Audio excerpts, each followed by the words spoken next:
Ce vendredi 29 novembre a marqué la clôture de l'école thématique internationale de l'intelligence artificielle, en abrégé ETIAC, organisée à l'Institut universitaire de la Côte.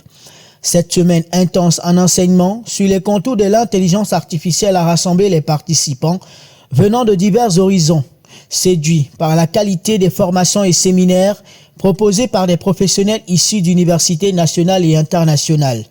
La cérémonie de clôture s'est tenue au campus principal de l'IUC en présence des personnalités éminentes telles que l'ambassadeur de France au Cameroun, le général Thierry Marchand, le professeur Albert Dipanda, directeur de Polytech Dijon et président du comité scientifique, le consul général de France à Douala, Jean-Charles Ledo, et le président directeur général du pôle d'excellence en Afrique, M. Paul Guimezap.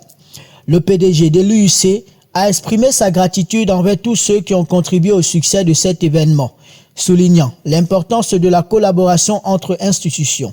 Je commencerai par dire merci à l'ambassadeur qui, malgré son emploi du temps chargé, a trouvé une minute pour venir nous accompagner.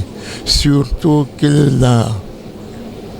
ce séminaire s'est tenu parce qu'il a mis les moyens qu'il faut, en partenariat avec l'Université de Bourgogne. Je dis encore merci parce que c'est par là qu'on pourrait développer le numérique dans notre pays. Le professeur Dipanda est également revenu sur les activités de la semaine, remerciant ses collaborateurs et l'Université de Bourgogne pour leur dévouement.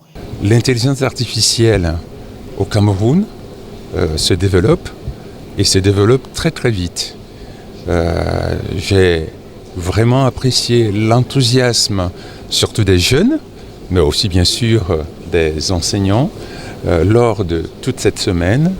Les salles ne sont pas désemplies et je pense effectivement qu'il y a un engouement, mais un vrai engouement pour l'intelligence artificielle au Cameroun.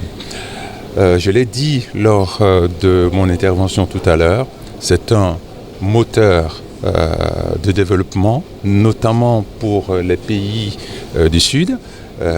Et il faudrait effectivement qu'il y ait une vraie politique dans ce sens. Donc on fera tout, nous scientifiques, pour pouvoir avancer, mais on espère effectivement que les autorités nous permettront d'aller de l'avant. Quant à l'ambassadeur de France, il a abordé les applications de l'IA dans divers domaines, mettant en lumière l'impact potentiel de cette technologie sur le développement socio-économique des pays africains. Il n'a pas hésité à s'exprimer sur l'importance de l'organisation de l'école thématique. Au-delà de ça, ce qui est important, c'est que c'était le premier événement qui se tenait sur ce thème-là au Cameroun, dans le cadre de cette coopération franco-camerounaise, sur un sujet, vous le savez, qui est un sujet assez fondamental pour les grands enjeux du XXIe siècle. Donc c'est bien qu'on puisse avoir comme ça, dès aujourd'hui, des plateformes d'échange entre les différents, entre les jeunes.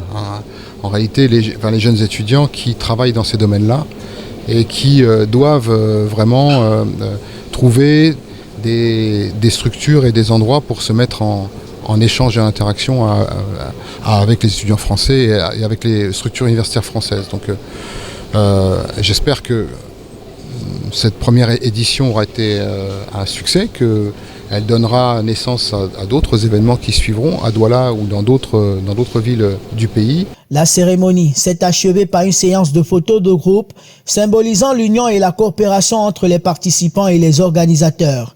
Tout en se donnant rendez-vous pour la prochaine édition, cette première école restera gravée dans les mémoires des participants et du comité d'organisation, marquant ainsi un jalon important dans le domaine de l'intelligence artificielle au Cameroun. Comme le dit un célèbre communicateur, tout est bien qui finit bien.